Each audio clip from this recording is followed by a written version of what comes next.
রাঙ্গিরখাড়ি পুলিশের ভূমিকা নিয়ে প্রশ্ন। মডেল পুলিশিংয়ে মূল অভিযুক্তদের আড়াল নিরীহ যুবকদের জেলে প্রেরণ। শিলচর দ্বিতীয় লিংক রোডে সম্প্রতি ঘটে যাওয়া এক মডেল পুলিশিংয়ের ঘটনায় রাঙ্গিরখাড়ি পুলিশের ভূমিকা নিয়ে জনমনে চরম ক্ষোভের সঞ্চার হয়েছে।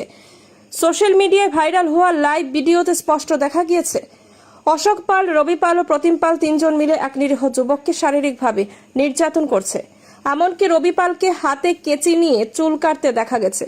একটি দৃশ্য যা সভ্য সমাজকে কল্পনাও করা যায় না। তবে সবচেয়ে বিস্ময়কর ও নিন্দনীয় বিষয় হলো এই ঘটনার পর রাঙ্গিরখাড়ি পুলিশ মূল অভিযুক্তদের বিরুদ্ধে কোনরূপ পদক্ষেপ গ্রহণ না করে উল্টো নিরপরাধ 3 যুবককে আটক করে জেল হাজতে পাঠিয়েছে। সচেতন নাগরিক সমাজ প্রশ্ন তুলছে, পুলিশ কি আজও অর্থ ও ক্ষমতার দাসে পরিণত হয়েছে?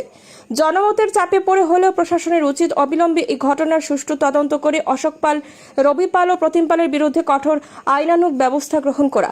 একই সঙ্গে নিরীহ যুবকদের মুক্তি দিয়ে পুলিশের এই পক্ষপাতিত্বমূলক ভূমিকারও জবাবদিহি নিশ্চিত করতে হবে।